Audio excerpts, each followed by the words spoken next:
A Fortune 500 industrial company's finance team produces a 47-page quarterly report. Revenue trends, margin analysis, working capital metrics, segment performance, every number precise to the penny. The CEO reads it, nods, files it. Same company, different CFO. The quarterly finance deliverable is now a 12-page decision brief. 3 strategic scenarios with quantified trade-offs. 4 investment options rank ordered by risk-adjusted return. Real-time competitive positioning versus 2 key rivals. And a section no one had seen before, decisions required this quarter, specific choices the executive team needed to make, with finance's recommended path and the data supporting it. The CEO doesn't file this one. She acts on it. What changed? The numbers didn't get more accurate. The accounting didn't improve. What changed was the CFO's conception of the job itself. Finance stopped asking, what happened, and started asking, what should we do? That shift, from scorekeeper to strategist, from historian to decision architect, is the transformation we're exploring today. I'm Nakel Nakima, and this is the Intelligence Edge. Joining me today are 4 leaders who are living this transformation, shaping finance into the decision intelligence hub of their organizations.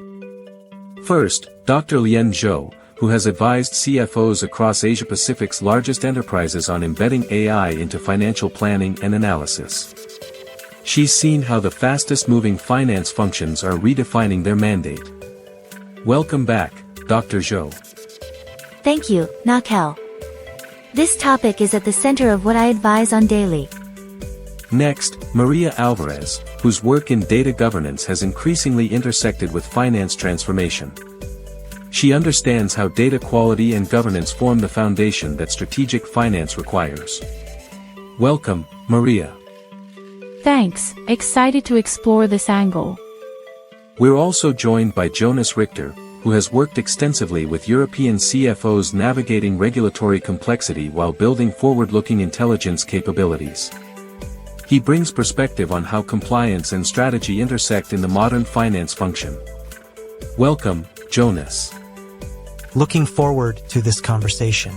And finally, Kwame Mensah, who has built financial decision systems for high-growth organizations across Africa, contexts where CFOs often must be strategists from day one because the infrastructure for backward-looking reporting barely exists.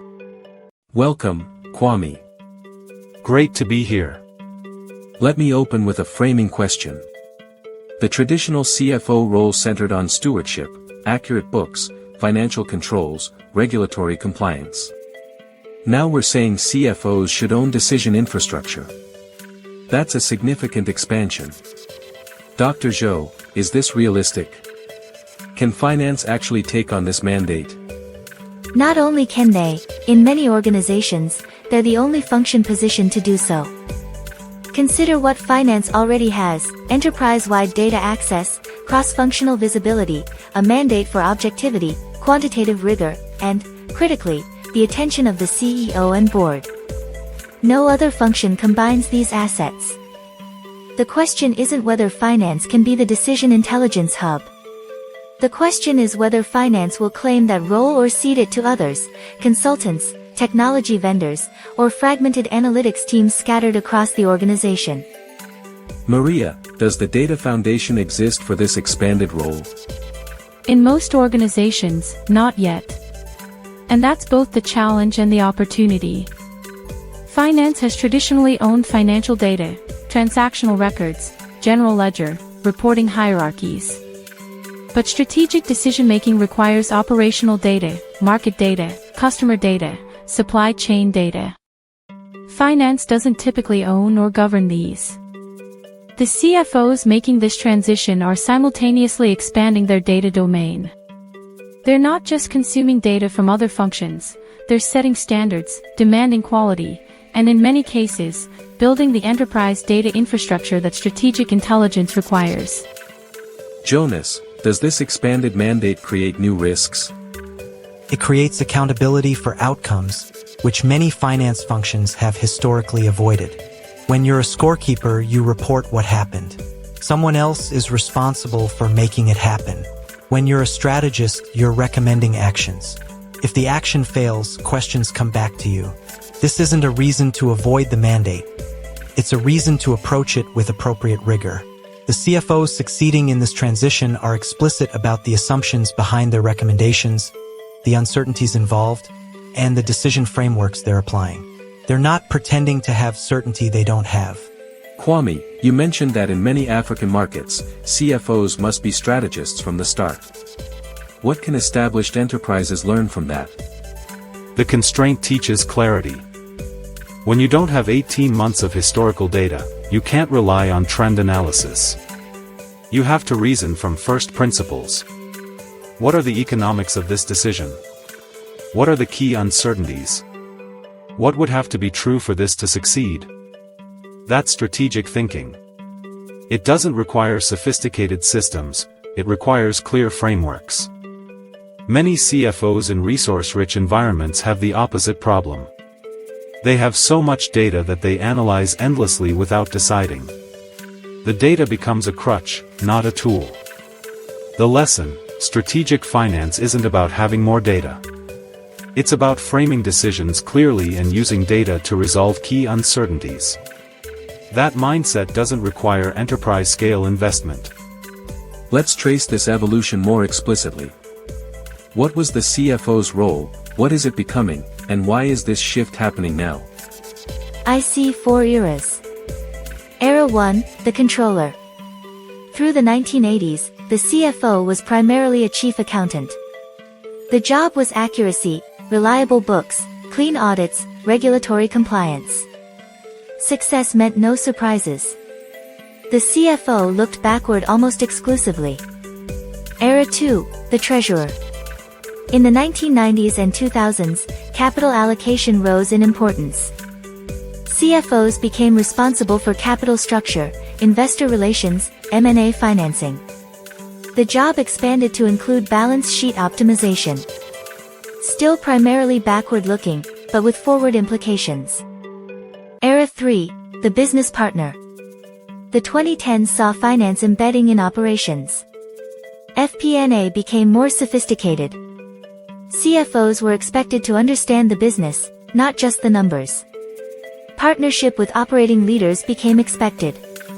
This introduced forward-looking elements, planning, forecasting, but still primarily in support of decisions others made. Era 4, the strategist. Now, the CFO is expected to shape strategic choices, not just quantify them. Own the decision infrastructure, not just the reporting infrastructure. Measure outcomes, not just inputs. This is where leading organizations are moving. What's driving this fourth transition? Why now? 3 forces. First, data abundance. The information to make better decisions exists in most organizations, it's just not organized for decision-making. Someone needs to organize it. Finance has the mandate and the analytical capability. Second, strategic velocity. Competitive cycles are compressing. Annual planning is too slow. Organizations need continuous strategic calibration. Finance already runs the planning cadence, extending it to strategic recalibration is natural. Third, CEO expectations. CEOs increasingly want their CFO to be a strategic partner, not a reporter. When McKinsey surveys CEOs about what they want from their CFO, strategic insight consistently ranks above financial accuracy. The demand is pulling CFOs into this role. Maria, how does this evolution change finance's relationship with data? Fundamentally, traditional finance data management was about compliance, retain records, satisfy auditors, meet regulatory requirements. The data model was the chart of accounts, hierarchical, standardized, backward-looking. Strategic finance requires a different data model. Decisions don't map to chart of accounts. They map to markets, customers, products, capabilities. The data model needs to reflect how decisions are actually structured, not how transactions are recorded.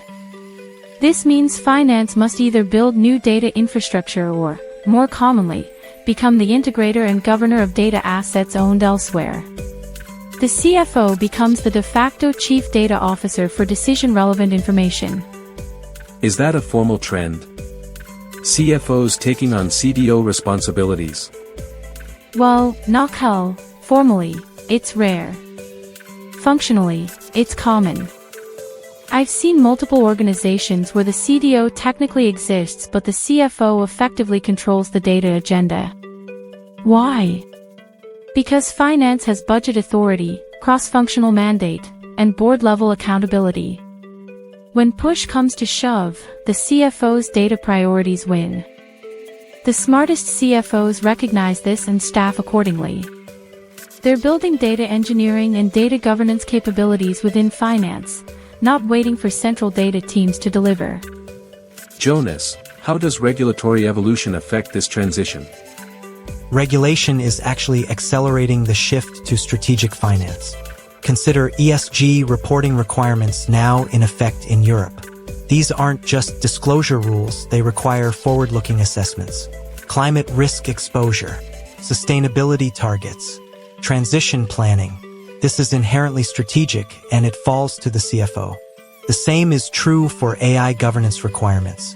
Many jurisdictions now require risk assessments, bias audits, and impact documentation for high-stakes automated decisions. CFOs are being asked to quantify and oversee these risks. Far from constraining the CFO to a compliance role, regulation is pushing CFOs into strategic territory. You can't comply with these requirements without strategic thinking. Kwame, how do you see this evolution in high-growth markets?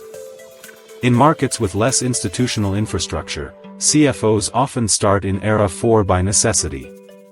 When I work with fintech companies in Lagos or Nairobi, the CFO isn't maintaining legacy systems and producing compliance reports. They're building from scratch. The question isn't, how do we report what happened? It's, what decisions do we need to make, and what information would help us make them? That's the strategist mindset from day one. And it often produces leaner, more decision-relevant financial operations than what I see in established enterprises. The lesson for mature organizations: imagine you had to rebuild your finance function from scratch, optimizing for strategic decision support. What would you build? Probably not what you have today. Let's get concrete about what owning the decision infrastructure means in practice. What does finance actually do differently when it becomes the decision intelligence hub? Kwame, you've built these systems. Walk us through the architecture. I think about it in 3 layers. Layer 1, decision inventory and ownership. The finance function maintains the authoritative list of significant decisions, what they are, who owns them, what cadence they follow, and what information they require. This sounds basic, but most organizations don't have it. Decisions happen ad hoc, owned by whoever happens to be in the room. Finance creates structure.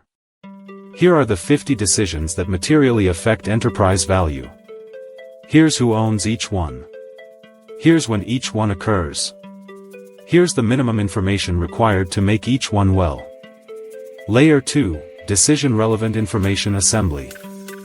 For each significant decision, finance ensures the right information is assembled and delivered to the right decision-maker at the right time. This isn't traditional reporting, it's curated intelligence packages tailored to specific decisions.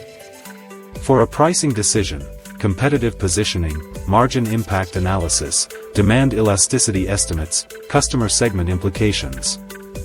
For a capital allocation decision, risk-adjusted returns across options, strategic fit assessment, resource constraint analysis, scenario modeling. Finance becomes the curator, not just the producer. They're pulling from across the enterprise, synthesizing, and delivering insight, not just numbers. Layer 3, outcome measurement and learning. After decisions are made, finance tracks outcomes against expectations. Did the pricing change produce the expected margin improvement? Did the capital allocation deliver projected returns? This closes the loop. It converts decisions from one-time events into a learning system.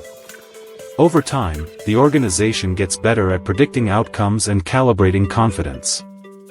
Dr. Zhou, what capabilities does finance need to operate this way? 4 capability shifts. First, from accounting to economics. Traditional finance thinks in accounting terms, debits, credits, GAAP categories. Strategic finance thinks in economic terms, marginal costs, opportunity costs, option values. The analytical frame is different. Second, from reporting to storytelling. The output shifts from tables to narratives.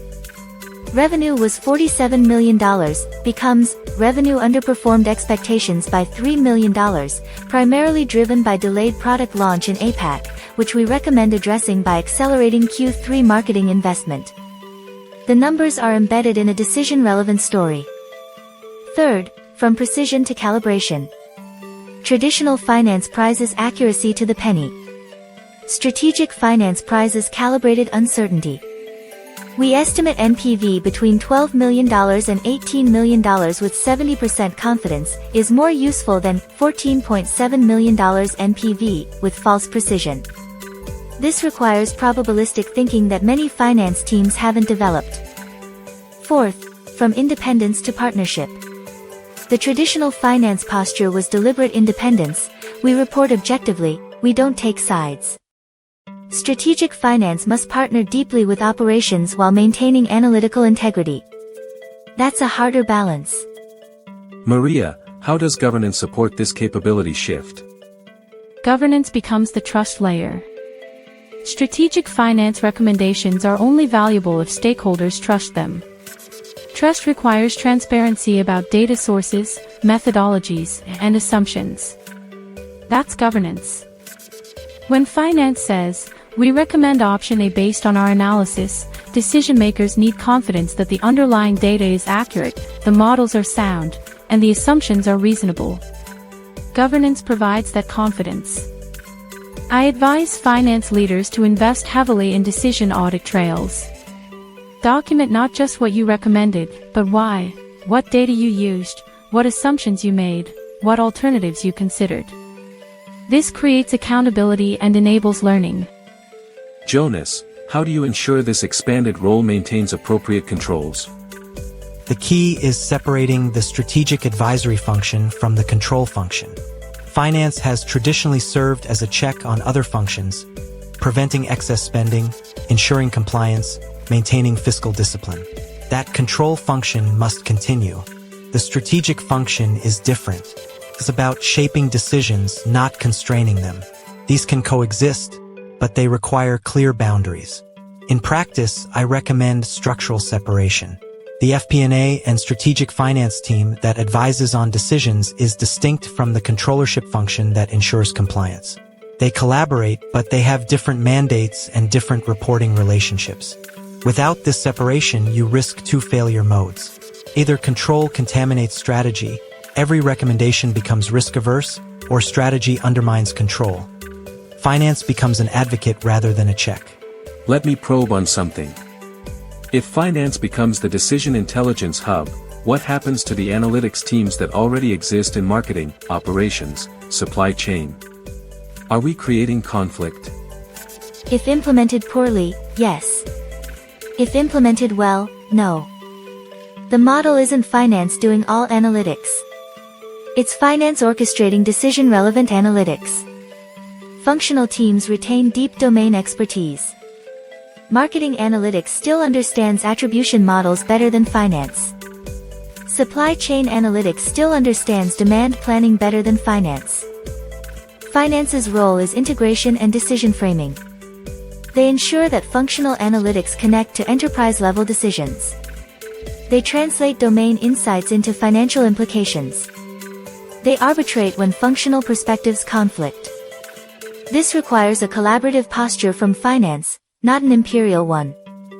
The CFO who says, "We're taking over analytics," will fail. The CFO who says, "We're connecting analytics to decisions," can succeed. Kwame Mensah. I'll add a technical point. What finance often builds isn't analytical capability, it's decision infrastructure. The platforms, workflows, and processes that route insights to decisions. Functional teams generate insights. Finance ensures those insights reach the right decisions at the right time. That's a distinct capability that doesn't duplicate what functional teams do. This transformation sounds compelling, but it must face resistance.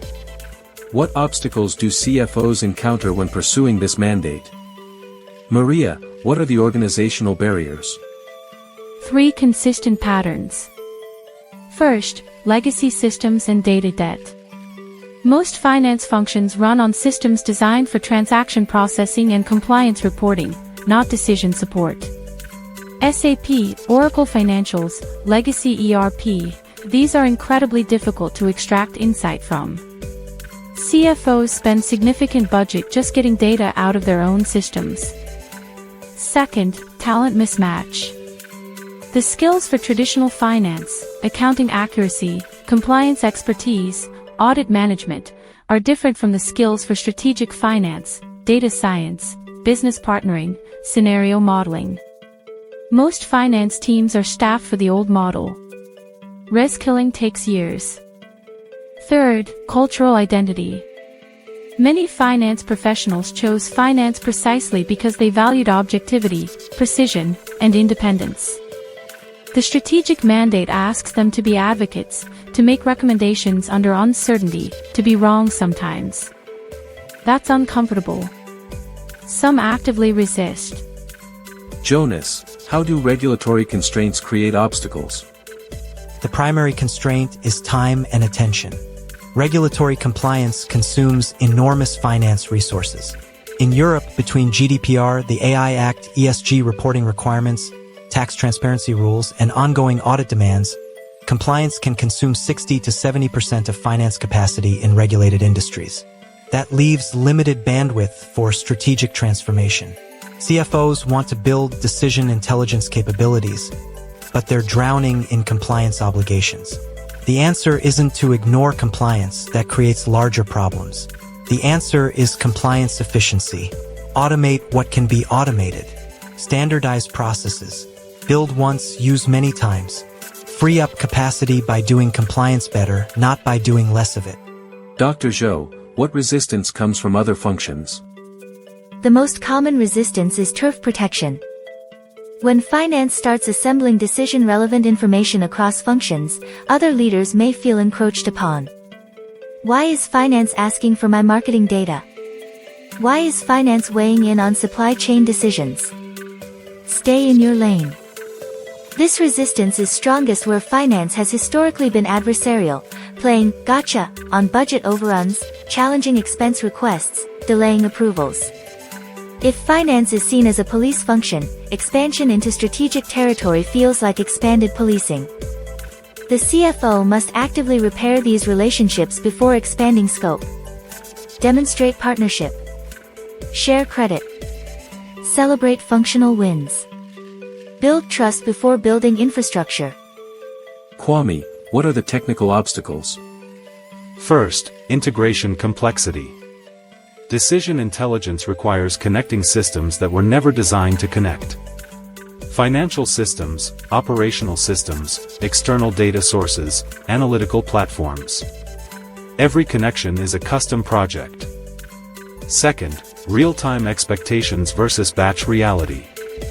Strategic decisions often benefit from current information, but most financial data is batch processed, closed monthly, reported quarterly.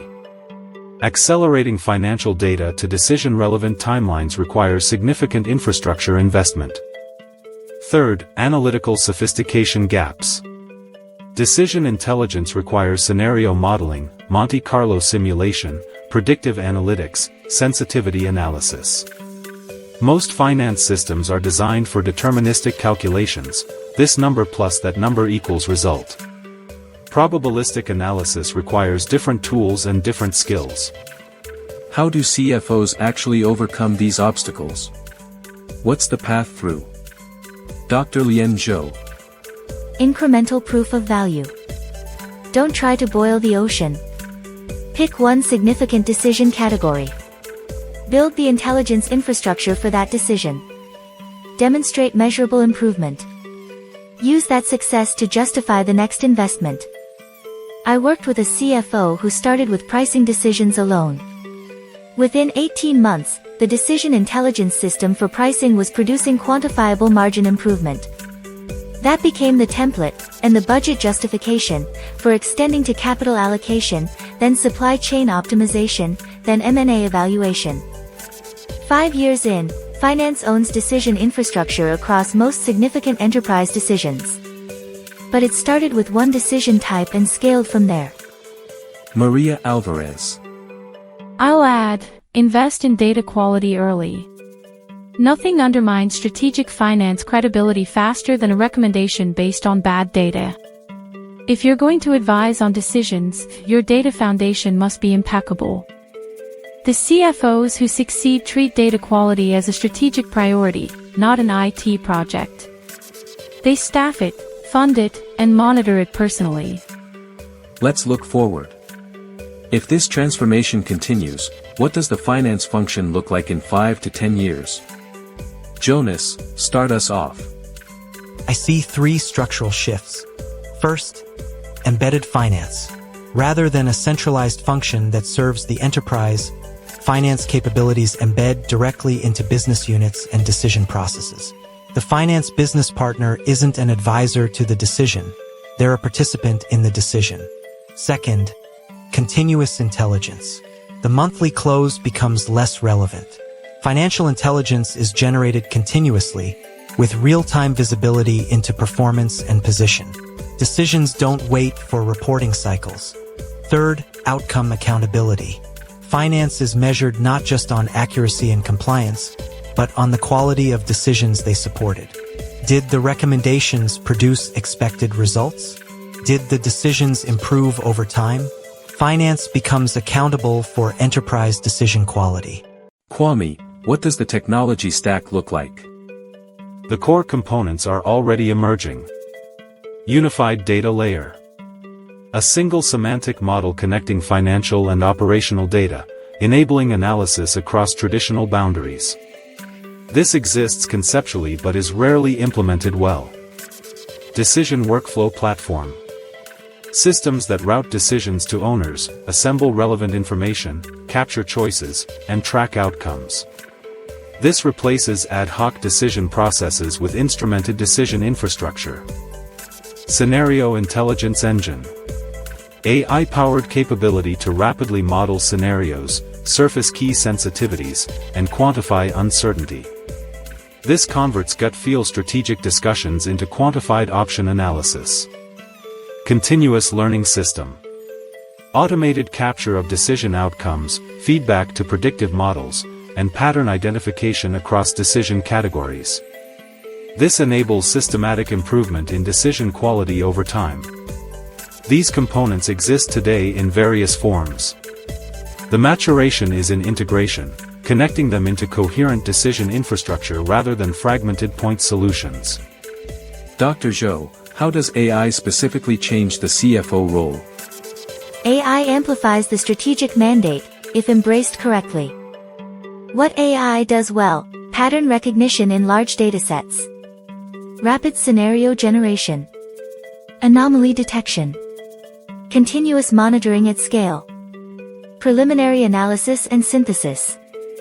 What AI doesn't replace: judgment about what questions to ask, contextual interpretation of results, stakeholder navigation, ethical evaluation of options, final decision authority.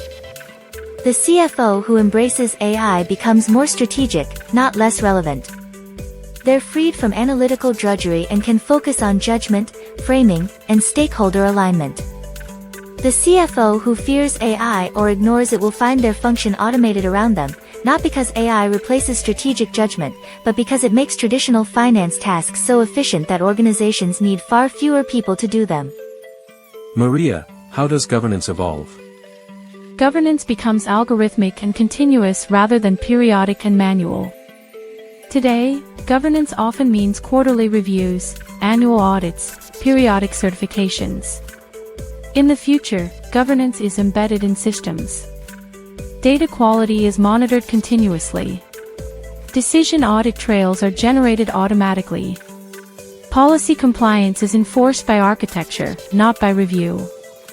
This is more robust than current governance, and it frees human governance resources to focus on judgment calls and edge cases rather than routine verification. The challenge is building these systems thoughtfully. Algorithmic governance can encode biases, create rigidity, or produce false confidence. The governance function must govern the governance systems, ensuring they actually accomplish their purpose. Let me ask a provocative question. If finance owns decision infrastructure and AI handles much of the analytical work, do we need fewer finance professionals? Is this a threat to careers? Jonas Richter. Fewer people doing traditional tasks, yes. Fewer people overall? Not necessarily. The scope is expanding. Traditional finance might require 100 people. Strategic finance with AI might require 80 people, but serving a broader mandate with higher impact. The headcount might shrink, but the influence grows. The threat is to specific roles, manual data reconciliation, routine report production, basic analytical tasks. These will be automated. The opportunity is for roles that require judgment, context, and human connection, strategic business partnership, stakeholder advisory, complex negotiation, ethical evaluation. These expand. Dr. Lien Zhou. I'd add, the competition isn't finance professional versus AI. It's finance professional with AI versus finance professional without AI. The ones who embrace the tools will outcompete the ones who don't. Let's close with our tactical edge segment, one concrete action for CFOs and finance leaders to take this week. Dr. Zhou. Review your most recent board presentation. Ask, does this help the board make decisions, or just inform them about what already happened? If it's primarily backward-looking, redesign the next presentation to lead with decisions required, options available, and finance's recommended path. Maria. Audit the data sources behind your most important strategic recommendation from last quarter. Can you trace every key number to a trusted source? If you find gaps or uncertainties, those are your priority data governance investments. Jonas. Calculate how much of your finance team's time is spent on compliance versus strategic analysis. If compliance exceeds 50%, identify one compliance process to automate or streamline this quarter. You need to free capacity before you can expand scope. Kwame. Pick one significant decision that recurs quarterly. Document the current process. What information is assembled? By whom? How is it delivered? What's the decision cycle time? That documentation is the baseline for building decision infrastructure, and you'll likely find immediate improvement opportunities just by making the process visible. Let me synthesize what we've explored today. The CFO role is evolving from scorekeeper to strategist, from reporting what happened to shaping what should happen next. This isn't optional. Data abundance, strategic velocity, and CEO expectations are pulling finance toward the decision intelligence mandate. CFOs who don't make the transition will find their function marginalized. Making the transition requires new capabilities, economic thinking, narrative skill, calibrated uncertainty, strategic partnership, and new infrastructure, decision inventories, curated intelligence packages, outcome measurement systems. The obstacles are real: legacy systems, talent gaps, cultural resistance, regulatory burden, functional turf protection. But they're navigable through incremental proof of value, data quality investment, and relationship repair. The future finance function is embedded, continuous, and accountable for decision quality, not just analytical accuracy. AI amplifies this mandate for those who embrace it. To our panelists, Dr. Lien Zhou, Maria Alvarez, Jonas Richter, and Kwame Mensah, thank you for another rich conversation. Thank you, Nakul. Great discussion. My pleasure. Thanks for having us. Next week on the Intelligence Edge, the Chief Intelligence Officer, role or responsibility? We'll explore who should own decision intelligence when it spans the entire organization, and whether CIO is a title or a distributed accountability. Until then, I'm Nakel Nikima. Make better decisions.